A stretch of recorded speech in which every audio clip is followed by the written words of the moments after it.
The camera flickered to life on a dimly lit studio. A single spotlight glared down on Joe Rogan as he leaned forward into the mic, his voice low and urgent. "What I'm about to tell you," he said, "isn't just a story about TV or politics. It's about power, truth, and the price of speaking up." From the very first second, viewers could feel the tension. Across the country, the name, Whoopi Goldberg, was trending, and the phrase, Charlie Kirk lawsuit, was lighting up every news ticker. But the mainstream headlines only told fragments. Behind the scenes, three lives were colliding under the weight of controversy and public judgment. Joe Rogan, usually the interviewer, had suddenly become the whistleblower. He had stumbled upon a thread of emails and behind-the-scenes footage leaked to him by a young producer at The View, who couldn't stomach the hypocrisy any longer. Joe didn't go hunting for this story, it found him. And once it did, he couldn't ignore it. Meanwhile, Charlie Kirk sat alone in his office in Arizona, staring at a stack of legal papers that could make or break him. Filing a $100 million lawsuit wasn't just a move to defend his reputation, it was a gamble that could destroy his organization financially. His closest friends had begged him to settle quietly. But Charlie, a man raised to believe that truth only mattered if you defended it, had refused. Then there was Whoopi. At 68, she had survived Hollywood scandals, personal heartbreaks, and public controversies. But this was different. A new wave of criticism was eroding the reputation she had spent decades building. The lawsuit, the leaked footage, and Joe's upcoming podcast episode hung over her like a storm cloud she couldn't outrun. As Joe prepared to record, the emotional weight of it all was palpable. He wasn't interested in taking sides. He wanted to understand why three powerful public figures were locked in a drama that threatened to burn them all. In the days leading up to the episode, he called Charlie and asked for a private interview.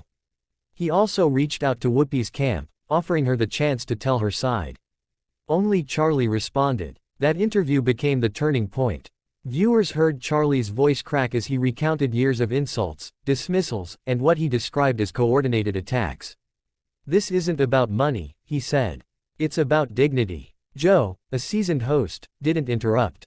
He let the silence carry the pain. Off camera, Whoopi sat in her New York apartment, scrolling through messages from both supporters and detractors. She felt cornered but also strangely calm. For decades she had been the one delivering hard truths, now she was on the receiving end. In a handwritten note to herself, she wrote, "Own what's yours. Defend what's true. Apologize for what's wrong. But don't lose yourself." When Joe finally released the episode, titled, Exposed, What You Didn't See on TV, it wasn't a takedown.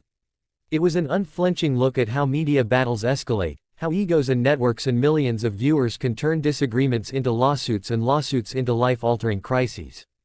Clips of Whoopi's earlier statements and Charlie's legal filings were intercut with quiet, reflective moments of each person grappling with their choices. The public reaction was electric. Instead of feeding the outrage, Joe's framing invited empathy. Comment sections filled with people from both sides admitting they had misunderstood the full picture. For the first time in months, the conversation began to shift from anger to accountability. 2 weeks later, Whoopi released her own heartfelt statement on live TV, acknowledging the pain caused, clarifying her intent, and inviting Charlie to a private mediation. Charlie, after speaking again with Joe, agreed. Cameras weren't allowed in the room, but insiders later described it as two people finally seeing each other as human beings, not headlines. The lawsuit didn't vanish overnight, but its tone changed. What had started as a $100 million firestorm softened into a settlement built around public dialogue, donations to free speech initiatives, and a joint appearance where Charlie and Whoopi discussed how Americans could disagree without dehumanizing each other. Joe moderated that conversation, not as a provocateur, but as a bridge. By the end of the saga, all three had been transformed. Charlie learned that sometimes you can win more hearts with dialogue than with courtrooms. Whoopi rediscovered the humility and grace that had made her a star in the first place. And Joe Rogan, known for his bluntness, showed the world that exposure doesn't have to mean destruction, it can mean illumination. The final shot of the YouTube video lingered on Joe at his desk, looking directly into the camera. "We're all people," he said softly. "We make mistakes, we defend ourselves, we lash out. But if we don't find our way back to empathy, no lawsuit in the world will save us." The screen faded to black with the words, "Truth without compassion is just another weapon."